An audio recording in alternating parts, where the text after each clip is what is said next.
আসসালামু আলাইকুম, কেমন আছেন সবাই? ফুড স্টেশন বাই অরণি পেজে আপনাদের সবাইকে স্বাগতম। আজকে দেখাবো কিভাবে বাসায় বসে সহজে বেকারি স্টাইলে পাউন্ড কেক বানিয়ে নিতে পারবেন। এই জন্য প্রথমে লাগবে 3টা ডিম।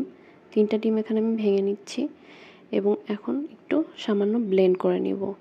হ্যান্ড উইক্স দিয়েও করতে পারবেন এটা আপনারা। আমি ইলেকট্রিক মেশিন দিয়ে করে নিচ্ছি। তারপর এখানে হাফ কাপ চিনি দিয়ে দিব। চিনিটা 2-3 বারে করে মিশাতে হবে। মিশিয়ে একটা ভালো ফোমি টেক্সচার আসলে তারপরে আবার একটু চিনি মিক্স করে নিব। এই তো আমি এখানে 2 বারে করে চিনি দিয়ে মিক্স করে নিচ্ছি ভালো মতো। আপনারা বাসায় বসে খুব সহজে বাটার ছাড়াই তেল দিয়ে এভাবে সুন্দর মতো একটা সফট কেক তৈরি করে নিতে পারবেন। এই তো এখানে সুন্দর ফোম হয়ে গেছে। এখন এখানে তেল দিয়ে দেব 2/3 কাপ এবং ভ্যানিলা এসেন্স দিয়ে দেব 1 চামচ। এরপর এটা আলতো করে একটু মিশিয়ে নিব। এখন এখানে শুকনো উপকরণগুলো দিয়ে দিতে হবে। এজন্য প্রথমে দিব 1 কাপ ময়দা, এরপরে দিব পাউডার মিল্ক বা গুঁড়া দুধ 1/4 কাপ।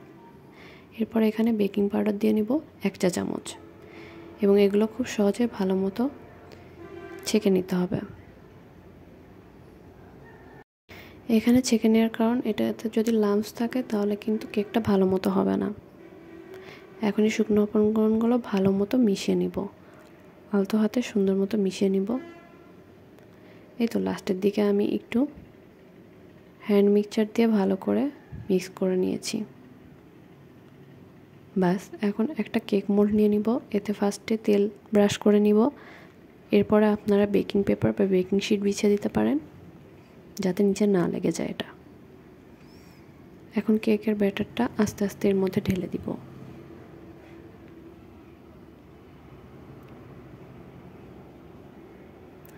বাস এখন 2-3 বার ট্যাপ করে নিতে হবে যাতে ভিতরে বাবলসগুলো চলে যায়। এখন 10 মিনিট প্রিহিট করে নিব ওভেনটাকে এবং উপর নিচ তাপমাত্রা দিয়ে 180 ডিগ্রি সেলসিয়াসে 30 থেকে 40 মিনিট এটাকে বেক করে নিব।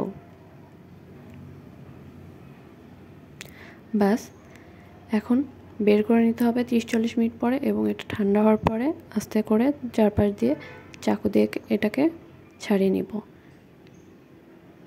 গরম অবস্থাতে কখনোই ছাড়াতে যাবেন না, তাহলে কিন্তু কেকটা ভেঙে যেতে পারে।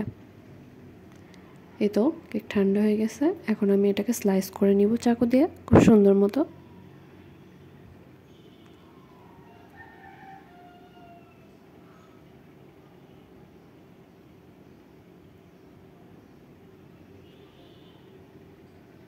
ব্যাস স্লাইস করে নেওয়ার পরে এরপরে এটা আমি একটা প্লেটে সাজিয়ে নিচ্ছি। বিকেলের নাস্তায় কিংবা বাচ্চাদের টিফিনে কিংবা মেহমান আসলে মেহমানদারিতে আপনারা এই কেকটা সুন্দর মতো বানিয়ে নিতে পারবেন মাত্র সহজেই। দেখুন কি সুন্দর সফট হয়েছে। ভালো লাগলে ভিডিওটি অবশ্যই শেয়ার করবেন।